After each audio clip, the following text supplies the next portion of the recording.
Hi, I'm Bob Vila. Welcome home again. It's our second visit here in Studio City in Los Angeles, and we're working on our little Sears catalog house. Today we're going to show you how to shore up the front porch so that we can remove the columns. We have to make copies of them for the back porch. Also, inside, the plumber will be here.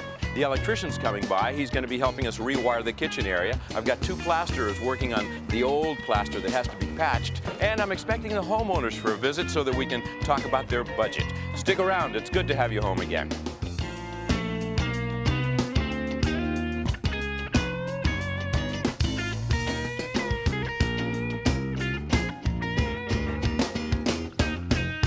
Sears presents Bob Vila's Home Again.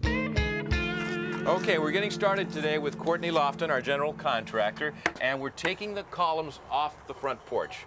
Tell me again why we're doing this? Well, the homeowner architect has designed a porch just like at the rear of the house, and we want to duplicate these columns identically. So the way to do that is to take them to a mill so that they can take precise measurements and then make replicas. Exactly. Yeah. Another concern of mine is that the bases look pretty torn and worn out, and I figured while it's out, we can replace them. And this is structural. These two columns are holding up this little heavy porch roof. So how are you going to shore it all up? Well, we'll start with putting this support on the front, and this will hopefully prevent it from falling forward. Okay, and we've got TJ Serrano, one of your carpenters here, who's going to brace it up for us. That's good, TJ. Okay.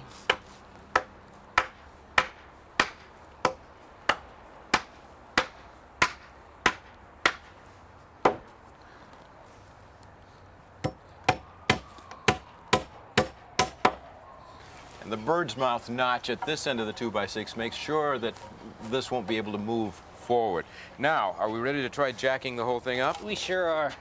And you've pre-cut some salvage lumber. Yep, we're going to put in this header piece, and then next we'll take in that 2x4. Actually, this was one of the original pieces of the house. Can you ready? Lift that up for me, please? Sure. This is a great little tool when you're doing this kind of work. The little house jack. Oh, wait a minute. The other way. All right. There we go. Make sure my fingers don't get pinched. Okay. A little more? Yeah, a little bit more. She lifting? Yeah, whoa, the column was just moving. Okay. I think we all right. relieved the pressure. Okay, so this is just That's temporary while then- we put in two supports on either side of this. Right. Actually, we'll need to lift it up a little bit more so we can. Just about a 1/4 inch more. About a quarter, I'll hold it. Okay, it's a little tight, a little bit more. How about another half a turn? All right, beautiful. Okay. Tack that in place at the top and at the bottom. Yeah, we'll use an 8-penny nail. We'll just toe nail it in. We'll do two sides. That way it won't slip. If we need to jack it up a little bit more. This post in the back.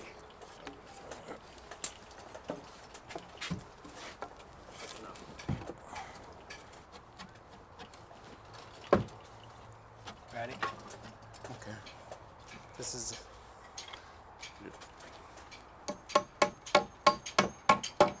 All right, Courtney, so theoretically, we can take this out without having to worry about the porch coming down on our heads, right? Correct, Bob. We've got 3 pieces of wood there. Come on, let's move it. Whoa, look at the thing, it's coming apart. It's not too heavy. No, it's not. Oh, I see a little bit of evidence of insect damage here. And Look this at is that column, the yeah. base wasn't even affixed. the base was just sitting there. And oh yeah, look at this. Oh, look at, you got some bugs coming out. There's a of the back. live one. Yeah, now is that a termite? No, it looks like Oh, burrowed right back in. it's disappeared. Well, we'll have to dispose of it carefully. Now, the idea, can you knock this off, do you suppose? Is the idea of making the copies. I don't want to damage Yeah, any of don't the wanna detail damage here. There it is. Now this came from a catalog, but look how beautifully it's made. Wow, each piece looks like it's dovetailed together. Sure. And it's in great shape. There's no damage to it at all. And even the base, this base has a little bit of damage. It was just the blocks that are pretty infested. All right, well, now we have to do the same thing to the other side. And I think you and TJ can handle that. You bet. Good. Thanks. We have a lot more construction projects coming up, so don't go away.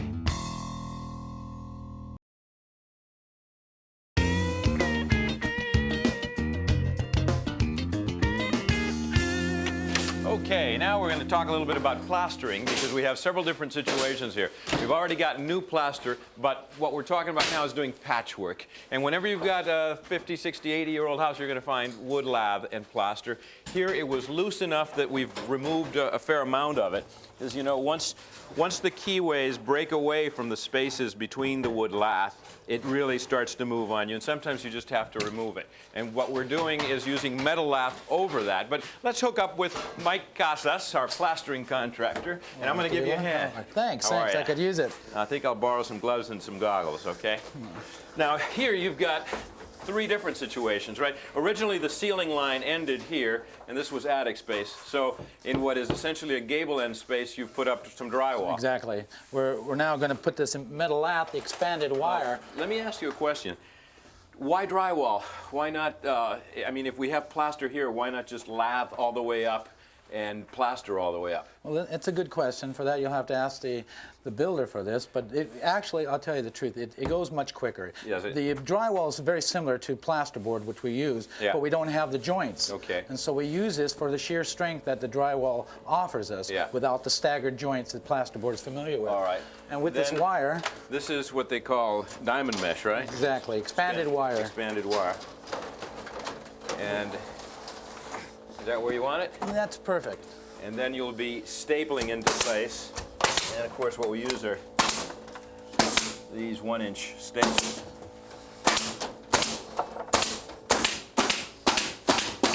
I guess you'd say you want to have a lot of staples in there, right? Well, it doesn't hurt to put enough. Just about every 6 inches, and you're trying to get them along the step Exactly. wall. When I see an area that's popped out, Now, when we think drywall, we always think kind of fiberglass or paper tape. Here you've put the expanded mesh along the joints in the drywall. it adds a hell of Gives a it lot more more. rigidity, right? Exactly. Yeah. It ties it in much better. Yeah. We come over this now with a bonding glue. Okay. And apply a base coat of gypsum plaster on there. So what's the next step now? Right now, we're going to be putting the glue in. Bill, can you hand me up that bucket of glue now? Sure, Mike. I'm glad to. Okay. This is a Wellcrete bonding glue that we use. Okay, you'll cut in and I'll use the roller. And this is the secret of getting a good bond. Well, it's the problem with drywall nowadays is that the material, everybody's under the assumption that it bonds right on it, and that's not always true. I don't take chances.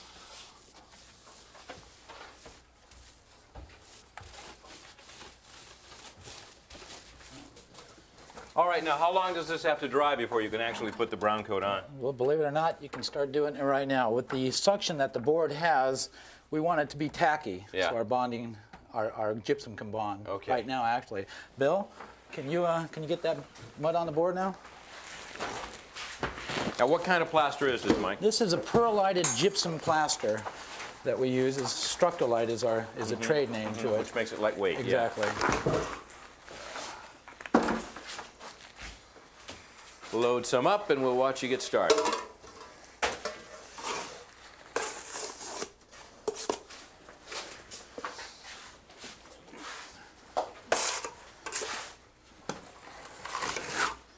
We add a sufficient amount so we can cover the metal lath.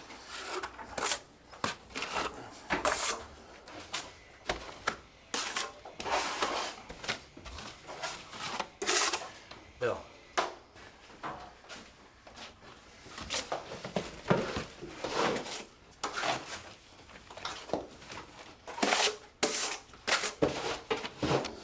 All right, Mike, so you're building it up essentially, what, about almost half an inch? Yes, I'd say a ½ inch, perhaps 3/8. You know, it's interesting, you feel the heat off of it. Yeah, I put an accelerator in here Okay. to help us set this up. Yeah. And it does heat up. That's the characteristics of the gypsum plaster as it sets. And now we have to wait, what, 45 minutes to an hour before we can start working a finished coat Exactly. over it? In the meantime, I'll be putting a feather edger and a straight edge and getting this level. Sure. And then it'll set up, hopefully, not too soon. Bill, can I have my Derby? There you go, Mike. Hand me that water bucket.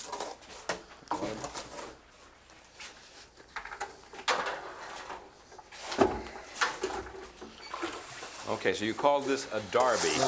Correct. What's the terminology? It's a straight edge. Wooden? Where they got the Derby, I always thought Must that was the have been a name of the fellow named person that. Darby. Yeah. But it's a leveler. It's basically like a screed. Exactly. Yeah. Go ahead, give it a try. Okay. Using your original plaster as your guide. Your just, guide. Just put it on a more of a 45, Like that. like so. I see. And we'll find where our level mark is. There it is. Yeah. And we just back and forth. Yeah. So you're running along that Exactly. edge, and you're kind of Just finding our lines with it. right. Like, Okay. I think I better let the pro do it. All right, Mike. Of course, you'll make it look like child's play. What's the nature of the plaster that's going on there? this is plaster of Paris, and I add lime, which is limestone, crushed limestone, in a dry form, and I combine the two. So this is really a handmade mix. Yes. This is like in the old days, right? Well, I like to think it's just like that. It is. Yeah. It is. There's a lot of prepared finishes available, but nothing works like the real thing. Right. You can even hear it, how smooth it is. Yeah. And of course, having an assistant who's loading each new hawk for you so that, you know, it goes quickly and you never have to carry more than you need at one time up there makes a big difference. It goes a long way. Yeah.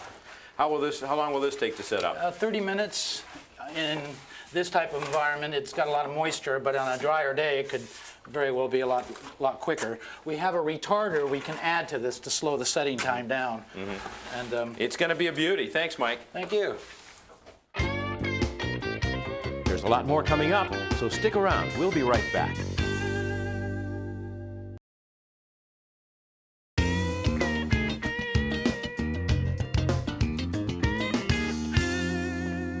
Before we meet our plumber, I wanted to show you a section of the water service pipe that came in from the street to the house. This obviously dates back to the 20s. It's just black pipe, not galvanized or anything. And look at how the inside diameter has been reduced by corrosion and mineral buildups. Pretty useless. We have a new service in here. But let's interrupt Kevin Hanley, our plumbing contractor, to talk a little bit about the water closet.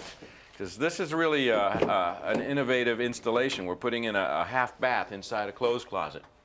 And of course, this is how the original water closet terminology came to be. When they invented inside plumbing, very often they put these fixtures in a closet. And let me see that a minute, Kevin, before you strike it in. This is the copper feeds that we're putting in down into the crawl space for the pedestal sink. What do you call this? That's a plastic isolator. It keeps the wood and the copper separate, and you don't get any vibration or loud noises. And And when you put it in through the to the preset drilled hole, it's 1 3/8, and it's drilled exactly just to fit the insulator. And there you have it. It's all firm and ready to go. and then we've found a pedestal sink that is a most unusual one. Will this base go right over the pipes there? Yeah, we prescribed the floor here so that we can hide the water lines and get this thing to fit in the corner. Perfect. And then let me hand you the base. It's heavy. It's a cast iron base. What's the cord?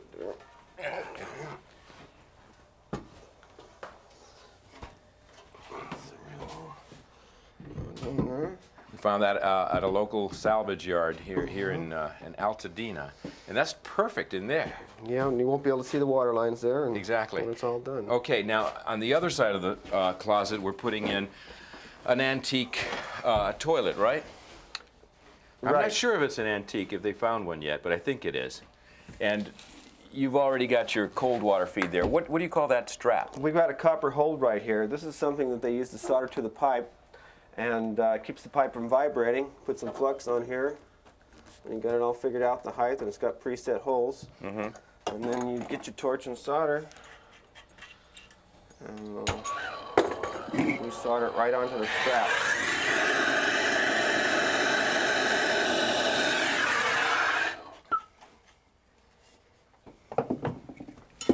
All right. Now, what about the waist? You've got it up about 10 inches beyond the finished floor. Yeah, we brought it up high, and now that we've got it, the floor elevation all figured out, we're going to cut it off and put the closet ring on. And we cut it off about 1/4 inch above the floor line. And then we'll be be all ready to go. All right, that's a nifty little saw with a flat blade like that.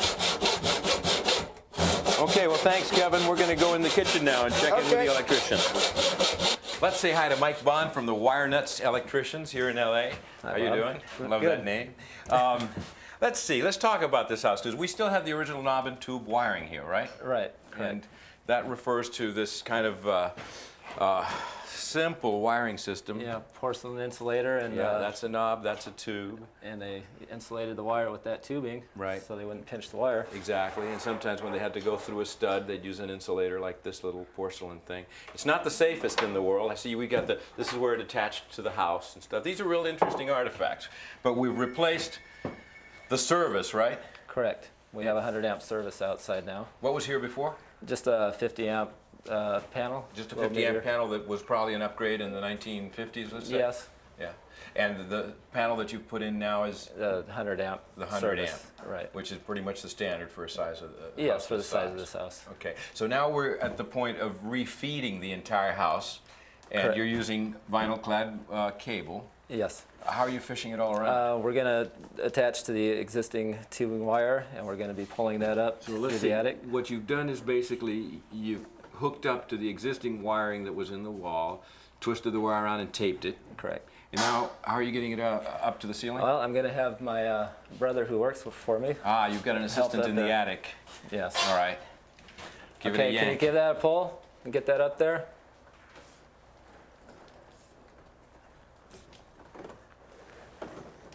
There it goes.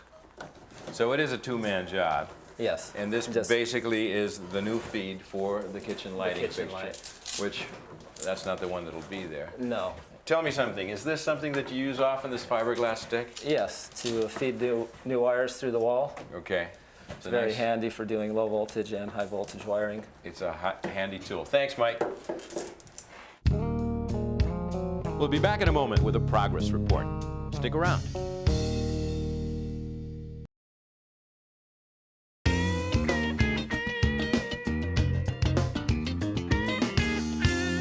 Before we call it a day, I wanted to check in with our homeowners, Michelle and Gavin Langley, and talk a little bit about the budgetary issues here. I assume you've done a careful study of what needs to be done to the house and how much it's going to cost? Yes, when we started out, we looked at everything that we wanted to do. We made a wish list.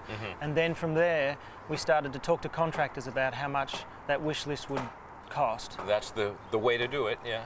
And by the end of it, we then chose the priorities of what we actually wanted to do, and that's our final budget. Okay, and what's the number? We're talking about 140 for the house itself. Okay. 140,000. And That's for all the exterior and interior repairs. yes, Does that include finishes like paint, wallpaper, light fixtures, all that sort of stuff? it does. Okay. And I know that you are planning on, at least I think you're planning, Michelle, on trying to find a lot of antique lighting fixtures and things like that? to restore it to its natural To its original look? Yes. Yeah.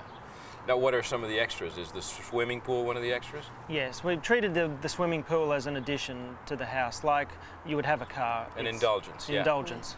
Exactly. And what's the figure on the swimming pool? It's 25,000. 25,000. Does that include all the site work, landscape? Yes, it does. Yeah, and the surround. Not Okay. a heater, though. Not a heater. Yes. That'll Which we come go next back year. and forth, Yeah, right? yeah. Should we have one? Should we have one? It'll be interesting to track it, and what I'd like to propose is that every other week, perhaps, we talk a little bit about how the budget is coming along. Right. We're starting off 140 and 25 for the pool. Right. Good luck. Thank you. We're running out of time. I hope you'll join us next week. We're going to be building right behind me here some of the structural aspects of the new porch extension. Also, we'll be taking you on a visit to one of Hollywood's or Los Angeles' most interesting historic houses, and we'll be reconditioning some old windows. Till then, I'm Bob Vila. It's good to have you home again. Check out these great new resources for more information on your project. Or for more information on today's show, visit my website at bobvila.com.